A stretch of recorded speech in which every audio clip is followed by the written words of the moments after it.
కళ్ళ నిండా కుళ్ళుతో నిన్ను చూసే వాళ్ళకి నీ కష్టంతో పనిలేదు. మనసు నిండా ప్రేమతో నిన్ను చూసే వాళ్ళకి నీ లోపాలతో పనిలేదు. కడుపు నిండా ద్వేషంతో నిన్ను చూసే వాళ్ళకి నీ మంచితనంతో పనిలేదు. గుండె నిండా అభిమానంతో నిన్ను చూసే వాళ్ళకి నీ తప్పొప్పులతో పనిలేదు. రక్తం నిండా కోపంతో నిన్ను చూసే వాళ్ళకి నీ పశ్చాత్తాపంతో పనిలేదు. వీళ్లే కాదు, నీ చుట్టూ ఉన్న ఇంకో 100 మంది నిన్ను 100 రకాలుగా చూడొచ్చు.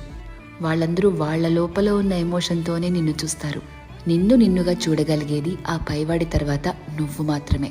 ఎప్పుడైతే నువ్వు నీలో ఉన్న తప్పులు ఒప్పులు, మంచి చెడు, నీలో కోపాలు, నువ్వు చేసే మోసాలు, నీలో మార్పులు, నువ్వు పడే పశ్చాత్తాపాలు, నీ చుట్టూ బాధ్యతలు, నీ ఆశలు, వాటికై నీ కష్టాలు, దేవుడిచ్చిన లోపాలు, నీ ప్రయత్నాలు, ఇలా ఎదుటి వాళ్ళని జడ్జ్ చేయడానికి మనం వెతుకుతూ ఉంటామే, వాటన్నిటి ద్వారా నిన్ను నువ్వు చూసుకోగలిగితే ఎలా అన్బయాస్డ్గా, లాయర్లా కాదు జడ్జిలాగా, అప్పుడు నువ్వేంటో నీకు అర్థమవుతుంది కదా.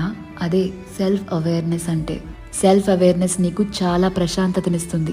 ర్యాండమ్గా ఎవరిని ఏమీ అనలేవు, ఎందుకంటే నీకు తెలుసు ఎవరి తుఫాన్లు వాళ్లకుంటాయి లోపల అని. ఒకరిని జడ్జ్ చేయటం చాలా ఈజీ అబ్బా, కానీ నిన్ను నువ్వు జడ్జ్ చేసుకోగలిగితే personal growth, peace of mind అన్నీ దొరుకుతాయి. అందుకే నిన్ను నువ్వు తెలుసుకుంటూ ఉండు, బాగుంటుంది.